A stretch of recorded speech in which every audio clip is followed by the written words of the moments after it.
Assalamualaikum warahmatullahi wabarakatuh. Perkenalkan, nama saya Faizal Dwi Setiawan, NIM H1A022022. Di sini saya akan mempresentasikan bagaimana implementasi K3 atau kesehatan dan keselamatan kerja di bidang kelistrikan.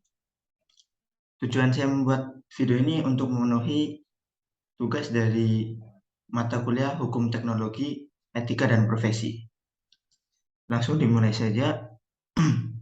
Yang pertama, K3 di bidang kelistrikan. Pentingnya K3 di perusahaan. Keselamatan dan kesehatan kerja atau K3 sudah wajib diterapkan oleh berbagai instansi atau perusahaan. K3 pastinya penting dan wajib dilakukan oleh perusahaan sebagai salah satu bentuk tanggung jawab melindungi pekerja dari berbagai macam risiko pekerjaan yang terjadi. Menurut OSHA atau Occupational Safety and Health Administration, yang merupakan bagian dari Departemen Tenaga Kerja Amerika Serikat, K3 memiliki tujuan untuk mewujudkan sistem dan lingkungan kerja yang aman, serta menjamin terciptanya kesejahteraan pekerja dan lingkungan dalam pelaksanaan kegiatan kerjanya. K3 juga telah diatur di Undang-Undang dan Peraturan Menteri Tenaga Kerja. Jadi, bagi para perusahaan yang tidak menerapkan K3 dengan semestinya atau tidak secara maksimal dalam menjalankannya, bisa dikenakan sanksi tegas oleh negara. Ada beberapa hal di dalam K3 yang harus benar-benar dipahami, yaitu peraturan-peraturan terkait keselamatan dan kesehatan kerja diterapkan sebagai pelindung tenaga kerja dan pertanggungjawaban atas risiko dan penyakit akibat kerja. Lalu yang selanjutnya, K3 di bidang kelistrikan. K3 di bidang kelistrikan ini ada beberapa hal serius yang sangat perlu diperhatikan, seperti misalnya kebakaran yang terjadi akibat arus listrik, sengatan listrik, kecelakaan yang terjadi akibat terpapar arus listrik atau api akibat kebakaran, dan ledakan yang kemungkinan terjadi akibat penggunaan alat-alat kelistrikan yang tidak sesuai dengan standar yang berlaku. Sesuai dengan tujuan K3 pada umumnya, K3 listrik ini dimaksudkan untuk melindungi keselamatan dan kesehatan tenaga kerja serta orang-orang lain yang terlibat di lingkungan kerja yang berpotensi terkena dampak bahaya kelistrikan.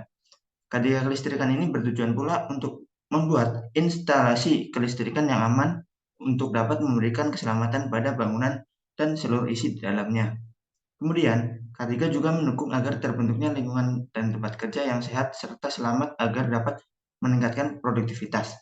Oleh karena itu, penerapan K3 listrik sangat penting dilakukan sebagai salah satu langkah dalam menanggulangi kecelakaan kerja.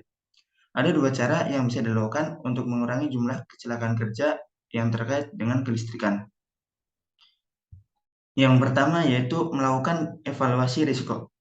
Evaluasi risiko ini wajib dilakukan untuk memahami risiko-risiko apa yang mungkin bisa muncul di lokasi kerja. Evaluasi memang penting dilakukan agar dapat diketahui secara pasti risiko-risiko apa saja yang mungkin bisa terjadi di lingkungan tempat kerja. Dengan evaluasi yang baik, penanganan dan perawatan kelistrikan bisa dilakukan dengan secara tepat dan terarah. Setelah melakukan evaluasi terhadap risiko kelistrikan yang bisa terjadi, maka selanjutnya adalah usaha untuk meminimalisasi tingkat risikonya. Ada beberapa usaha yang harus diperhatikan, seperti yang pertama mutu SDM. Mutu SDM sangat penting karena yang menjalankan K3 tersebut adalah manusia itu sendiri. Maka mutu SDM itu harus dikembangkan dan harus lebih baik. Yang kedua, kelengkapan alat pengaman. Perusahaan wajib mempunyai alat pengaman yang lengkap. Lalu yang ketiga, penggunaan peralatan sesuai standar. Semua tenaga kerja harus menggunakan peralatan sesuai standar atau SOP yang berlaku. Yang keempat, instalasi alat-alat kelistrikan. Lalu yang kelima, tahapan pekerjaan yang aman. Dari 1 sampai 4 contoh tersebut akan menghasilkan nomor 5 yaitu tahapan pekerjaan yang aman. Yang selanjutnya, penerapan K3 listrik di lingkungan pembangkit listrik. Implementasi K3 di dalam perusahaan harus berlandaskan dengan hukum dan undang-undang K3 itu sendiri. Peraturan hukum tersebut yang nantinya memberikan aturan jelas tentang penerapan K3. Salah satu undang-undang yang mengatur tentang kewajiban perusahaan untuk menjamin kesehatan pekerjanya adalah Undang-Undang Ketenagakerjaan Nomor 13 Tahun 2003. Undang-undang tersebut berisi kewajiban perusahaan dalam memeriksakan kesehatan para pekerjanya, termasuk kesehatan fisik dan mentalnya. Pemeriksaan kesehatan ini juga wajib dilakukan secara rutin. Di lingkungan pembangkit listrik, dalam mendukung penerapan K3 listrik, pekerja juga wajib menggunakan APD atau alat pelindung diri secara lengkap dan tepat. Pekerja juga diwajibkan untuk menaati masing-masing peraturan keselamatan dan kesehatan kerja yang ada. Berikut beberapa APD yang wajib dipakai oleh teknisi kelistrikan, yaitu sarung tangan, kacamata, helm safety, pakaian kerja atau wear pack, sepatu safety, pelindung muka atau face shield, sabuk pengaman, kotak P3K, dan alat pemadam kebakaran. Tujuan dari K3 ini adalah untuk memberikan jaminan kesehatan dan kesehatan pekerja dalam hal ini di lingkungan pembangkit listrik. Jaminan yang diberikan oleh perusahaan pembangkit listrik kepada para pekerja ini seperti jaminan kesehatan, jaminan penggunaan bahan baku produksi yang efisien dan efektif, dan meminimalisasi risiko kecelakaan kerja. Untuk dapat mencegah kecelakaan kerja, perusahaan pembangkit listrik wajib menerapkan beberapa hal, di antaranya yang pertama, pengawasan risiko kecelakaan pada tempat kerja. Yang kedua, praktik SOP yang benar dan tepat di lingkungan pembangkit listrik. Yang ketiga, pengontrolan faktor-faktor yang berpotensi menyebabkan risiko kecelakaan.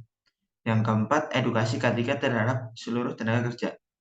Lalu yang terakhir, pemasangan rambu-rambu peringatan bahaya di lingkungan pembangkit listrik. Penerapan K3 listrik ini di lingkungan pembangkit listrik memang harus diperhatikan secara detail. Hal ini karena di lingkungan listrik memiliki risiko kecelakaan yang sangat tinggi, terutama bagi pekerja yang turun langsung di lapangan. Mereka akan terhubung secara langsung dengan aliran listrik yang bertegangan tinggi. Umumnya, kecelakaan kerja juga dipengaruhi oleh faktor SDM yang kurang disiplin sehingga terlena dalam bekerja. Selain itu, terkadang SDM yang ada juga kurang memahami peraturan yang berlaku. Terkadang pula SDM tersebut tidak mematuhi standar operasional prosedur yang berlaku, yang mengakibatkan kecelakaan kerja itu sendiri. Inilah sebabnya pelatihan K3 untuk para pekerja di lingkungan pembangkit listrik sangat perlu dilakukan. Selain menambah wawasan dan kompetensi, pelatihan K3 juga bertujuan untuk mengurangi berbagai risiko kecelakaan yang bisa saja terjadi. Sekian yang dapat saya sampaikan, kurang lebihnya mohon maaf. Wassalamualaikum warahmatullahi wabarakatuh.